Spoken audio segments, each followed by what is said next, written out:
আমাদের সমাজের মানুষগুলো খুবই অদ্ভুত। যারা কিনা আমরা বাবার দায়িত্বে আছি, যারা কিনা আমরা শ্বশুর শাশুড়ির দায়িত্বে আছি, আমরা বর্তমানে এমন একটা যুগের ভেতরে পড়েছি যেটা বলার বাহিরে।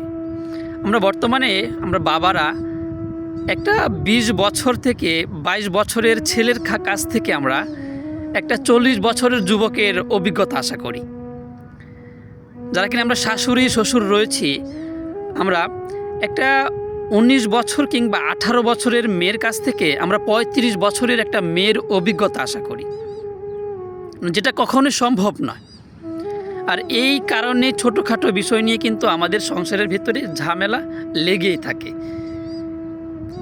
সে সমস্ত বাবাদের, সে সমস্ত শ্বশুর শাশুড়িদের এই বিষয়গুলো আমাদের জানা দরকার যে সময়ের আগে কোনো কিছু হয় না, বয়সের আগে কোনো কিছু হয় না। পরিস্থিতি মানুষকে শেখাবে, পরিস্থিতি মানুষকে জানাবে, সময় মানুষকে পথ দেখাবে। এর আগে যদি আপনি একটা মেয়ের উপর, একটা ছেলের উপর যদি শারীরিক মানসিকভাবে নির্যাতন করেন, কখনোই সেই মানুষটা সুস্থ থাকবে না। সেই মানুষটা আপনার প্রতি আস্তে আস্তে অনীহা সৃষ্টি হবে। এর জন্য বলি যে আমাদের যারা মুরব্বী রয়েছি, যারা কিনা আমরা শ্বশুর শাশুড়ি বা মা বাবা রয়েছি, আমরা আমাদের সন্তানদেরকে জানা বোঝার চেষ্টা করি।